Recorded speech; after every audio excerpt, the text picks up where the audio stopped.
Welcome back to Pokemon Blue. I could go get Fearow from the PC there and fly to where I'm going next, or I could take the long way and not bother. As you can see, I've decided to take the long way and not bother. Don't ask me why I get like this. I don't care about constantly going back and forth from the PC and dropping stuff off and picking stuff up, when instead I could just go there. The long way, sure, but at least this is a little more engaging than me going to the PC and whatnot, but not to you because you're actually going to have to watch it. I could have sped it up, but I didn't. I figured it was too early to do that, and now I'm regretting it. But oh well. Oh. It's just so painful to watch Bicycle Road, you know? Or Cycling Road, as it's actually called. We're going to Saffron. We actually can do stuff there now. We actually could do stuff there, I believe, after the Pokemon Tower in Lavender Town.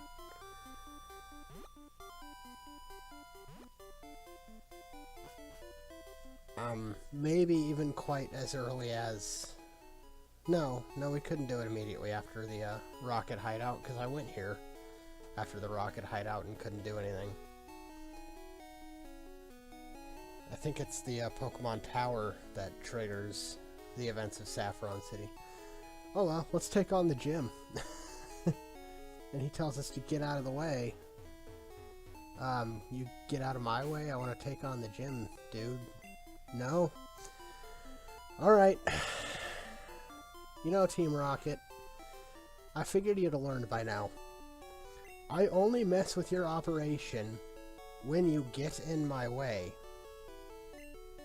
I repeat, I only mess with your organization when you get in my way. And you might be thinking that, no, I didn't mess with them because they got in my way and sell it on. I went to their headquarters and wrecked shit up. Well, that's not true. They had an item I needed, and they stopped me from looking at a poster. But we're gonna have to teach these guys another lesson, it seems. After I do whatever I'm doing. Not sure. I didn't cut this out. I'm depositing stuff. Sweet. Well, that's nice and lazy of me. See, this is why I cut out Pokemon Centers, if you needed to know. That's literally what most of them are, is just me going and messing with the PC, getting healed, and leaving. You know, you don't want to see that over and over again, so I usually cut it out. Yeah, this guy is in the way of the door until you do something to get him out of the way. I think that's beating the Pokemon Tower in Lavender Town, if I remember correctly. But I could be mistaken.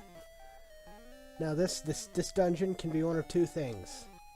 Either really easy, and you know exactly where to go to get what you need, and it takes you about 5-10 minutes at most to get through this entire thing. I don't remember, because I never do it the quick way. I go right where I need to go for the first half, and get the key to these closed doors. And I take that key, and I go all the way back to the first floor, and then proceed to climb the tower, one floor at a time, battling everything I can, collecting every item I can. So, what could have taken me 5 minutes took me 50. But you know, I go on my way to fight everybody, and I don't want to miss items, you know. Add to my ever-increasing collection of things I don't use. Mostly because I don't need to. I mean, every once in a while I slip up and use an item in battle, and every once in a while I use a healing item after a battle, but most of these things I admit I don't use. I could not collect these and be just fine. It's just, it's a compulsion, you know? You're playing this game, there's items scattered around the dungeon, you want the items, as you might need them someday. It is better to have them and not need them and all that, but as a result, I don't actually know the second half of the quick way. Like, I know where to go to get the key. That's the first half. But then you have to know where the teleporter is that takes you to the 11th floor. That much I don't actually have memorized. And the interesting thing about this rocket-infested dungeon is there's more than just rocket grunts, because some of the Silphco employees, scientists specifically, have decided to work for Team Rocket, so we have a little more type diversity. You know, Pokemon diversity at play here. We see a little bit more than the same couple poison types and Raticates. There's even a juggler in here, and I don't know how to explain him. Take that, Orbach.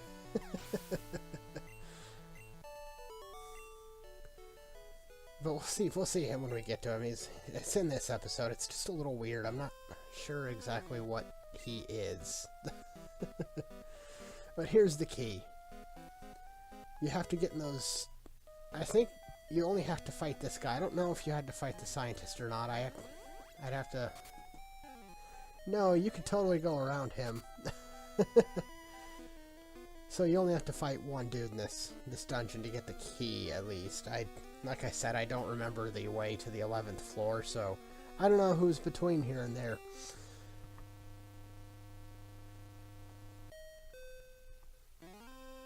Alright, let's get this place officially started. I didn't go to the first floor, I went to the second floor. It's the same difference. You go down to the first floor to climb a set of stairs, or just go straight to the second floor. Doesn't matter either way. Hi, Golbat, and your ugly Gen 1 sprite.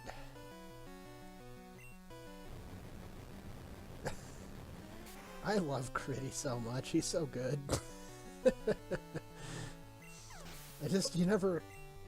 I know that it's normal types, so normal types have these weird move pools that have all kinds of fun stuff, but you just never expect it, you know? He's a cat who shoots bubbles and electricity. You just don't expect it.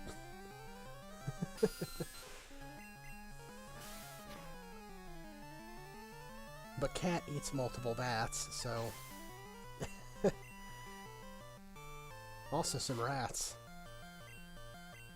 Yeah, the problem at this point with Team Rocket is the very, very heavy lack of consistency in their levels compared to where we are in the game. I'm not entirely sure why that is. Maybe it's because you can come here before you face Koga. But they could have been a little higher level, I think. I don't know. Because this... Oh, they're just level... low 30s for smaller teams and mid-20s for bigger teams, and I'm sitting here with an entire team of level 40 stuff. And there's a couple of fights in here that are fairly difficult. Or at least they might be if I was the one playing, I don't know. I had a pretty easy time with this place, even with the 2 hard encounters, which we'll see later, not this part.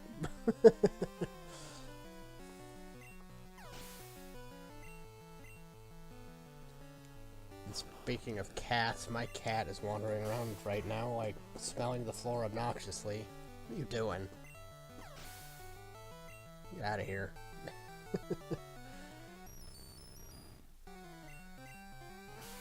Well, at least it's not, you know, the same poison types.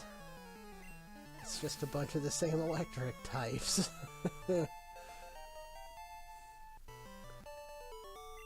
Scientists are like advanced nerds. Because whereas the super nerds are relatively easy, the scientists are relatively easy with better stuff, generally speaking. It's like the evolution of the nerd is the scientist.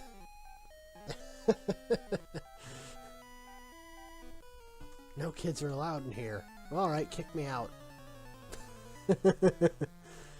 Hey, you gotta give him props for trying at least. Oh. Oh, what am I gonna do? Oh yeah, it's Pokemon, I'll just switch. But this is why you play on... Yeah, this is why you play on set and not shift. Well, wait, that was turn 1. I wouldn't have had the option anyway, but... The point stands, it's better to play on... shift. Yeah, that's the one. No. You know, and I keep saying that Blue Durgan's not great, that his stats are too bad to back up what he's doing, and I promise you that's the truth. There's just this level difference, and the moves he's using are decent. Some might argue really good. He's just honestly, in an even fight, in like closer levels with fully evolved things, that's where it starts to show that he's not really that great.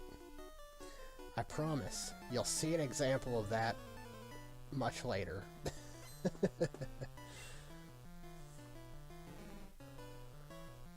Oh, Grimer. I've seen so much of you in the last few episodes. Thundercat continues his reign of boredom. I complain about that every time he's on screen, and yet I love the thing. I love using the thing.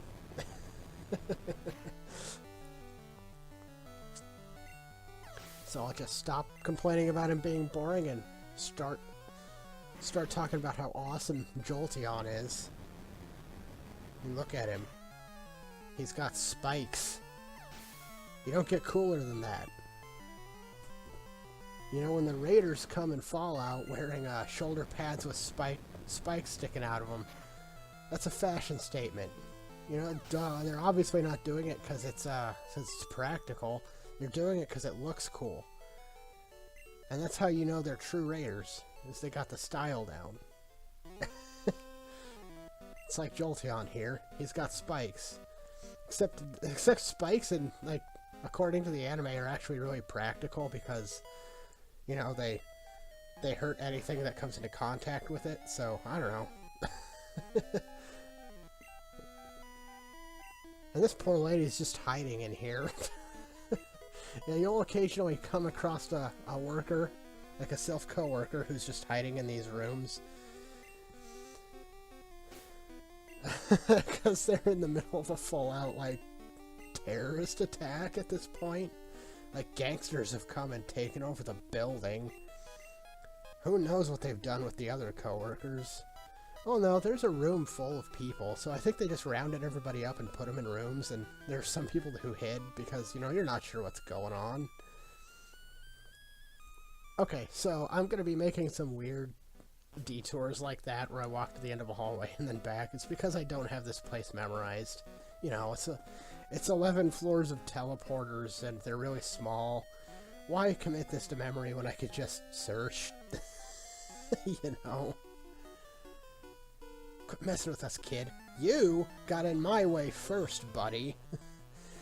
All you had to do, all your one guy had to do was let me in the gym, and none of this would be happening to you.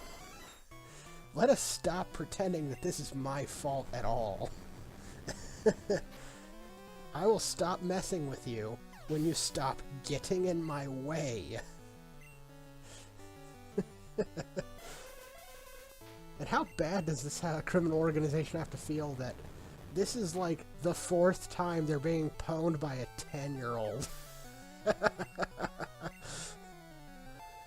And all they had to do is stay out of my way.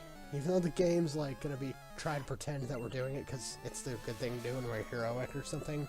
Well, I say fine on that. I don't care what these guys do. Let the cops handle that. It's their job. It's not my job. I just want to take on a bunch of gyms and go climb a mountain. You know?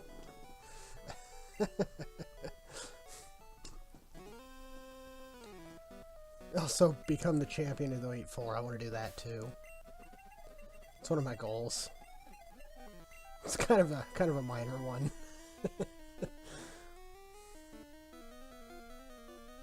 Yeah, there's nothing down here but a teleporter. And if you don't know where the teleporter to the 11th floor is, well, that can be obnoxious. Obviously, all the teleporters lead somewhere, you know, to another teleporter. It's just a matter of finding the one. And there's 11 floors worth, or well, technically there's 10 floors worth of this stuff. It's just you need a teleporter to get to the 11th floor. Because that's a practical system when you're building a building. You know, why have a master teleporter at the bottom where your elevator is, and you can just, like, tell it where you want to go and it teleports you there, when you could make it like a maze. You know, I don't know who you're trying to impress, but your employees, they probably aren't impressed. It probably pisses them off. It's probably the most annoying part of their day is trying to get to the floor they work on, because they've got to go through the maze of teleporters to get there. To be fair, they could just take the elevator. But that brings up the question that I've never asked this before. Why are the teleporters here at all if there's an elevator? What is the deal with that? That seems needlessly complicated and pointless because the elevator is just superior. Why didn't you just replace the elevator with one teleporter that could take you to the floor of your choice?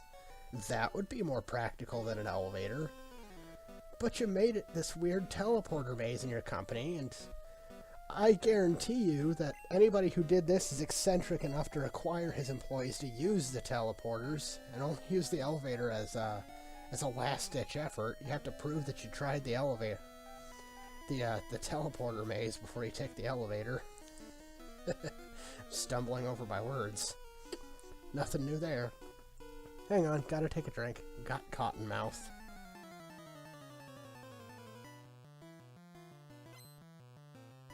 And we're back. I didn't see what that guy said. But he's got a backwards snake. Well, I've got a snake-like dragon, so... Oh, it's not going to be an even fight. He's only level 28. And an Ekans is nowhere near Dragonair. You know.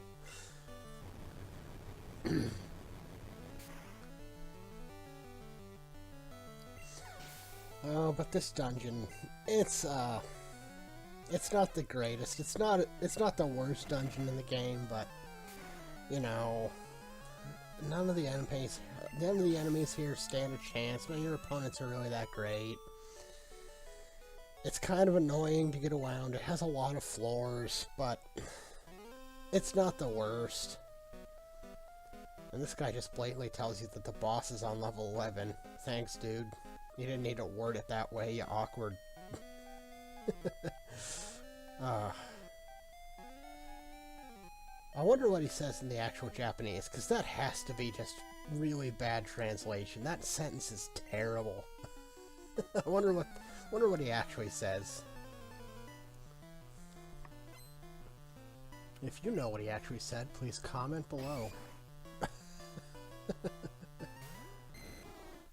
Level 30, you're getting closer to maybe even being a challenge at some point.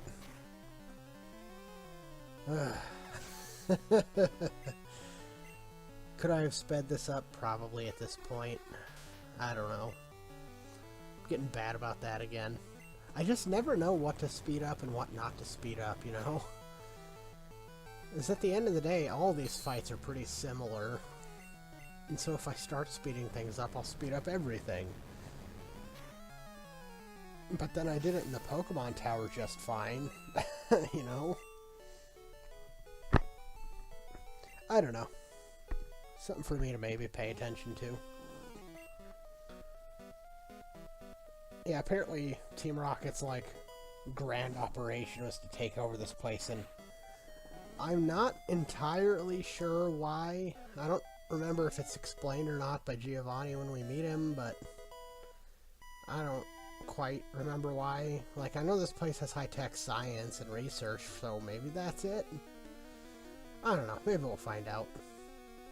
Because I have forgotten if he even mentions it or not. Yep. just killing time at this point while I walk from room to room, doing whatever. My Pokemon are my loyal soldiers. Well, good for you, buddy. Are you sure they're loyal? Or you just... And what do you mean soldiers plural? This is a single thing. And it's only level 33 too, so, you know, say goodnight, loyal soldier. That's a critical hit too.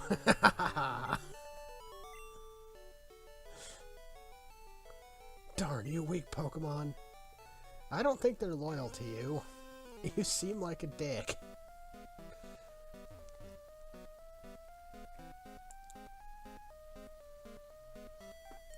Well, but then they must be loyal because he is doing his bidding, you know, and it's been proven that Pokemon will disobey trainers that they don't like. I don't know. Pokemon is such a weird franchise like that. Like, cause some of these things are expressly stated that they're intelligent. Like Alakazam is more intelligent than people can be.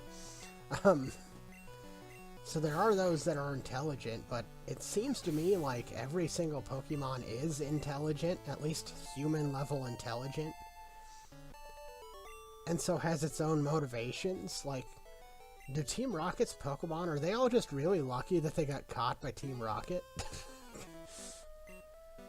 Because it's been... Oh, wait. No, it's Gen 1. They have the whips. They have to do their bidding. This is slavery. Slavery is wrong. I'm still only doing this because you got in my way, but now that I realize it, you guys are bastards.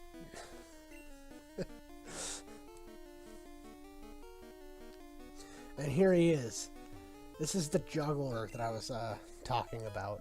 He's so weird. It's this really weird encounter in the middle of this place. Like, there shouldn't be any children here, and he later says something about...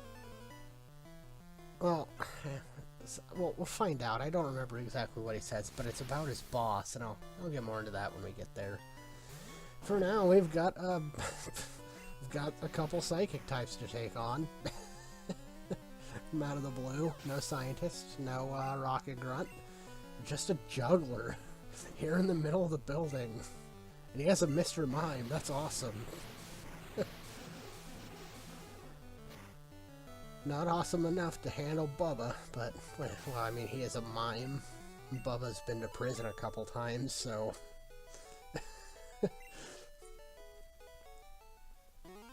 Alright.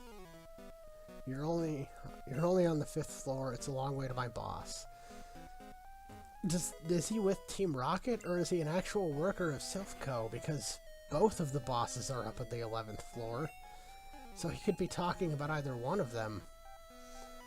But he battled you, so I'm inclined to think he's with Team Rocket. But what if he's just with Silphco and wanted to battle? He was bored. I don't know. I don't know who he's talking about there. I don't know what his deal is. I need to know.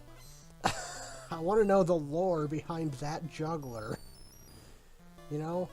I want to know the extended universe story about that juggler and what he's doing here, and what his motivations are.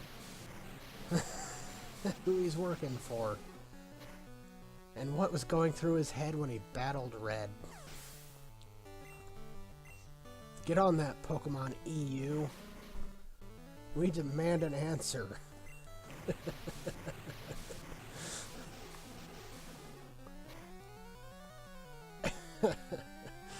Oh, what even is going on anymore in this building?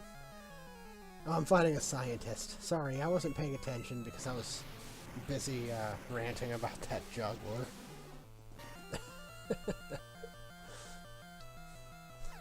And with coughing and wheezing, you couldn't tell if you were fighting a scientist or a rocket grunt, because I guess that's their crossover Pokemon. Skull Bash. It takes 2 turns to use. One first turn you lower your head. I don't know if it raises your defense in Gen 1, but in later gens at least, it would raise your defense when you did that. And then the next turn you give a really weak attack. And your defense goes back to normal. It'd be cool if it did more damage and the defense boost was, like, permanent. But that's not the case, so it's a pretty useless move. Unless there's some awesome strategy evolving it that, I just don't know about. That's always a possibility. I'm not a true competitive player. I don't know the way of Pokemon. I just know enough to get by in single player. Pretty well. TMO9, Takedown. I remember that because it's such a disappointing find. It's a strictly worse version of Double Edge, which you find earlier in the game. Lower accuracy and lower damage. It might have more power points, I don't know, but at this stage in the game, who cares? Oh, that's the end of the video, though. Awkward. Okay, have a good day. See you next time. Bye.